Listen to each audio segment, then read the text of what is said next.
Welcome to our weekly program, The Inside Story of Chabad in America through the Mindel Archives.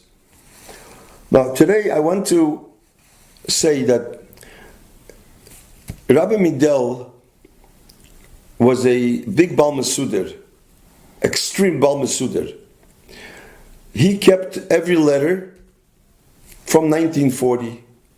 So the English letters, the Hebrew letters, the Igros Kodesh, that's how I have the archives in all the letters that ever was. Nothing was lost. He wrote the Igros Kodesh, most of them. Also, in the early years, Rabbi Rothstein, Rabbi Quint wrote some letters. But I have all the letters, the Igros Kodesh. And he kept them because he was a Baal Mesuder. Now, I just want to say that in the Igros Kodesh, I tried to compare the letters in the Igros Kodesh and the letters that I have signed by the Rebbe, and some things were taken out, some paragraphs. Now, I know that if anything is private, that's fine.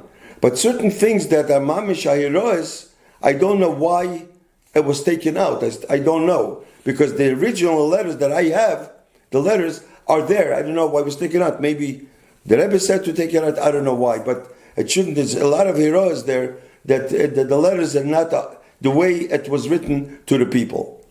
So I want to say today that in the archives, since he was a Baal Mesuder, he kept every clip, every paper from the 40s. I found a clip, a paper, a Yid, not religious at all, wrote that he took a sabbatical, 7 years, the 7th year.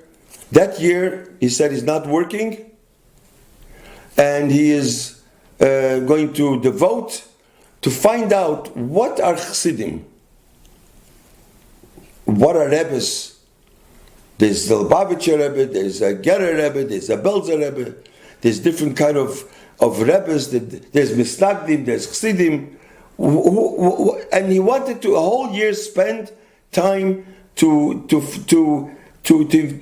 devote his time research. What are Chassidim? So I found that clip. He wrote like this.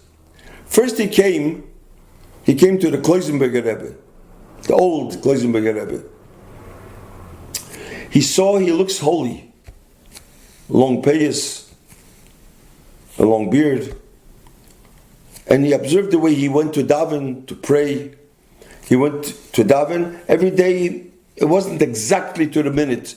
One day he came 10 minutes later, a half an hour later, half an hour, at different times, and he was like moving his hands, his feet, and he was very much into davening, singing a lot. Sometimes he walked around in shul, was jumping, and he saw the way he davened. Then he saw a tish. He called it a tish. It's like a farbrengen by us. He sat down, chassidim all around, said l'chaim. He gave shirayim. He spoke maybe 5-7 minutes, maybe 10 minutes. Then he relaxed. He was singing, and he was very much impressed. Then he writes, I'm telling you the Seder the way this man writes.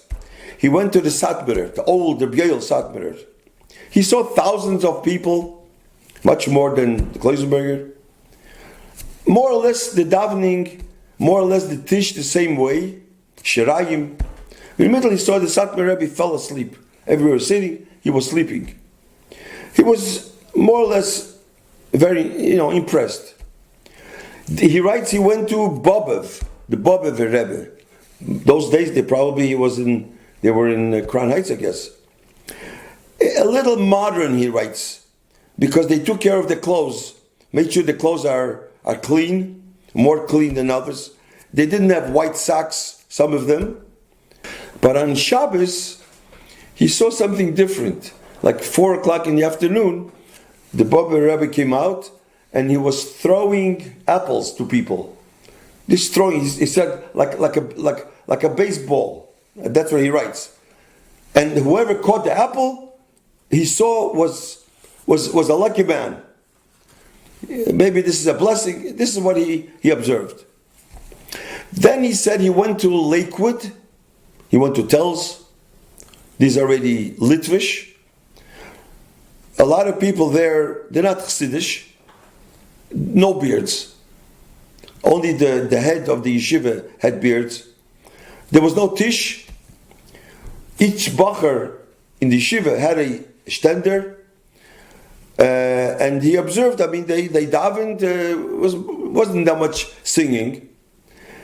And then they davened, after davening, after they prayed, the Bachrim went and they played baseball. This is what he writes. Now here I want to say something. This, by the way, this was in the weekdays, not on Shabbos. I want to say something here. There was a Helmitzer Rebbe. Now there's a lot of letters from the Rebbe to the Helmitzer Rebbe. Helmitzer Rebbe traveled in the entire United States to Pashut make mikvahs. He was a Choshev Yid. He lived in Cleveland, then he lived in Williamsburg. He has nine, I think, Sfarim of halacha of mikvahs. Whenever he traveled, he always did a plane. He always bought 2 tickets, so a woman shouldn't sit next to him. Always 2 tickets. He never went into the elevator, made sure that there's no ladies there. He was a special person. Anyway, so this Helmitzer Rebbe was in Cleveland. He lived in Cleveland. We lived in Cleveland, so we remember davening by him. He went to Telz once, and he davened mincha in the afternoon. And by mincha, there's a chazan who starts chazor shashatz. First you daven the quiet Shemon Esrei, then you daven chazor shashatz. The chazan says, but some literature people in yeshivas, the chazan starts Shemon Esrei till after Kedusha, and that's all he says. And then everybody says the quiet Shemon Esrei, and they don't do chazor shashatz. So he saw that, and after that he saw all the bachar went to play baseball. He got very upset. He went to Rabbi Gifter, I remember, and he said to Rabbi Gifter, he says, I thought they were going to learn. Why don't you chazor shashatz?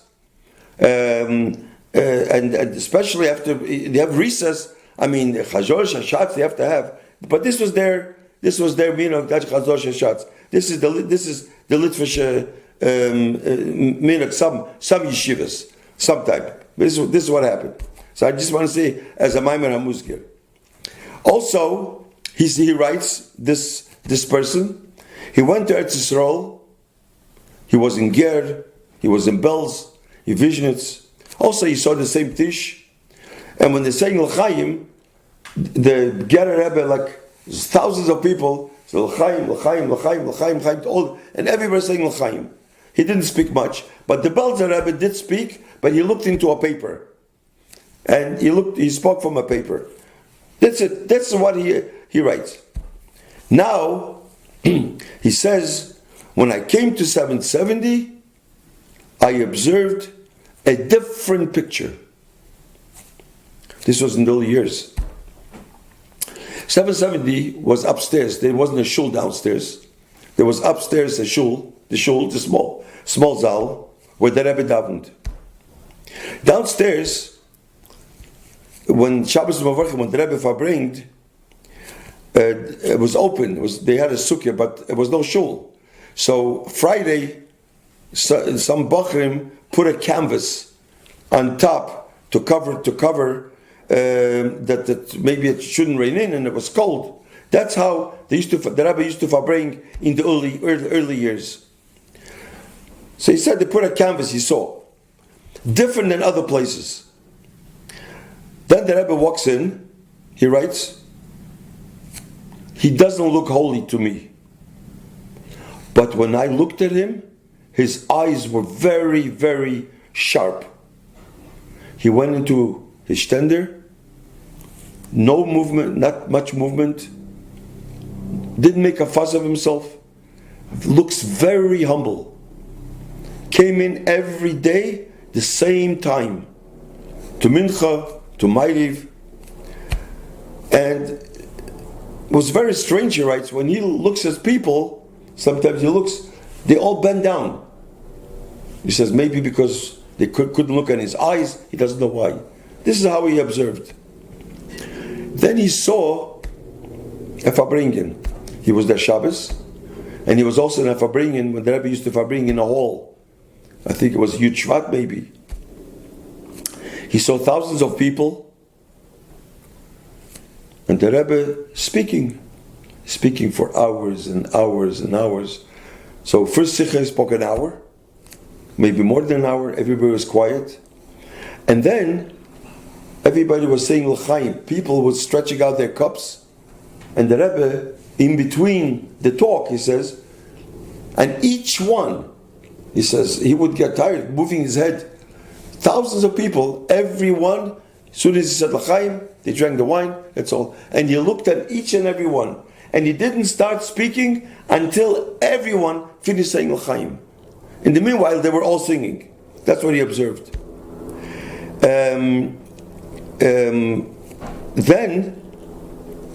That showed, he said, he saw how he cared about everyone. Never looked in a paper, sitting maybe 6-7 hours, the whole night for bringing. And that all impressed him. But the most that impressed him is not that. Two things. Number one, the Rebbe never, 7 hours, 6 hours, never leaned back once. Was sitting. In other words, the Farbringen he saw is something spiritual.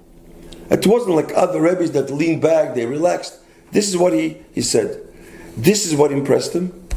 Also, before he said a Maimer, he saw the way he observed that under the table, very humble, he tied his finger with the handkerchief, and he closed his eyes, and he was like in the other world, in a humble way. And this made him religious. This made him frum. Looking at the way the Rebbe's anhogis, this is what they made him frum. This is the anhogya of the Rebbe that he saw. It was a very interesting clip that I found in the archives.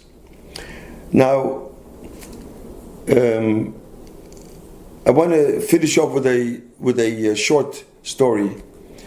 The Rebbe, after the Histalkus of the Frierdiker Rebbe, ate upstairs in the Frierdiker Rebbe's apartment on Yontif, when the Nechamadina, Rebbe said Nechamadina was alive. 10 people at the table, and Bachrim and Gelait used to come and watch the way the Rebbe conducts the table. And the Rebbe used to sit like by the Frierdiker Rebbe. On the left side, Rashag, his brother-in-law, on the right side, and the Frierdiker Rebbe used to sit in the head table. And after this Talkus, the same way. They both sat, and he sat at the head table. And that's how the Rebbe was. Now, people watched. So there was a Rabbi Mentlik, all of us told me, was the Rosh Hashiva of 770. So Rabbi Mentlik, somebody asked Rabbi Mentlik, why don't you ever go upstairs and watch the way the Rebbe is sitting Yontif? Everybody goes. So Rabbi Mentlik, being a chassid of the Frierdiker Rebbe and the Rebbe, he said, when the Rebbe is going to sit on the head table, that's when I'm going to go right upstairs. Before that, I can't go upstairs. And this is called his kashrus, connected to the Rebbe. Even though it's sometimes not easy to go from one Rebbe to another Rebbe. But his kashrus was so much that he says, this is, I cannot be there. I want the Rebbe should be there. This is his kashrus of Rabbi Mentlik. So I would like to say that we all should learn a lesson from this. To his kashrus, we should be mekusha to the Rebbe. And when we say his kashrus means like by the Eibishter, mahu rachum afato rachum. Just like the Eibishter rachum, we should look the way the Rebbe's hanhogis. Like this man became from the Rebbe, from watching. So the Rebbe, the way he's derech cheretz, and the way he conducts himself, we should learn a lesson. In Mitzvah Hashem, next week, we will continue our weekly program. Thank you.